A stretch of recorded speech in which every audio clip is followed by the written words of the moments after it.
ஒரே ஒரு நிகழ்வை சொல்லி முடிக்கிறேன். ஒரு நாள்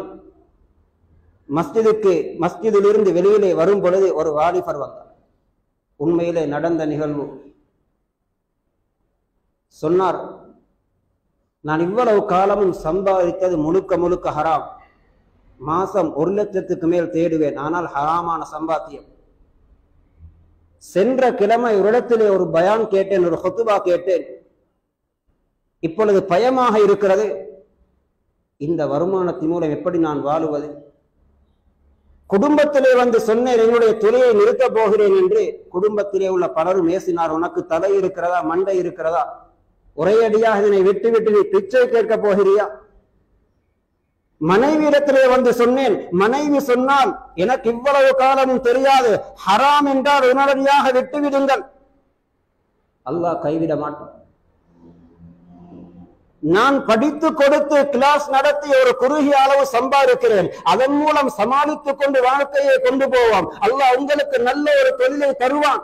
உடனடியாக விட்டுவிடுங்கள். மனைவி உறுதியாக இருந்தால் நான் விட்டுவிட்டேன். 1.5 லட்சம் சம்பாதித்த நான் 20,000 வாழ்க்கையை சுருக்கிக் கொண்டேன் மனைவியுடைய சம்பாத்தியத்தினால். ஆனால் அவர் சொன்ன செய்தி என்னவென்றால், பொறுமையோடு ஹராத்தை விட்டு அல்லாஹ்வுக்காக. எனக்கு நடந்தது என்னவென்றால், நான் அவ்வளவு காலம் 1.5 லட்சம் சம்பாதித்தாலும் அதில் பெரும் பகுதி என்னுடைய மகனுக்கு ஒரு நோய் இருந்தது. அந்த நோய்க்குத்தான் அதில் பெரும் பகுதி செலவழி. கண்ணிலே ஏதோ ஒரு வருத்தம் என்று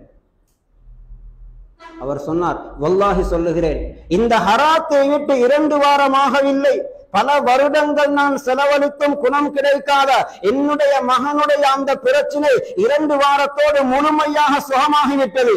நீங்கள் முடியுமாக இருந்தால் இதனை சொன்னாலும் பிரச்சனை இல்லை என்று அவர் தெளிவாக சொன்னார்.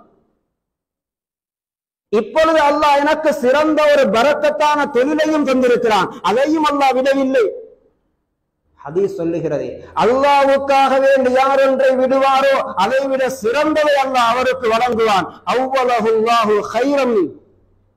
எனவே அல்லாஹ்வின் நல்லடியார்களே, பெரியோர்களே, சகோதரர்களே, ஹலாலாக எவ்வளவும் சம்பாதிப்போம், பரக்கத். ஹராத்தை முற்றுமுழுதாக தவிர்ந்து கொள்வோம், ஈருலகத்திலும் பாக்கியவான்களாக ஆகலாம். அல்லாஹ் ஜல்ல சுப்ஹானஹு வ தஆலா எங்கள் எல்லோரையும் பொருந்திக் கொள்வானாக, ஏற்றுக்கொள்வானாக.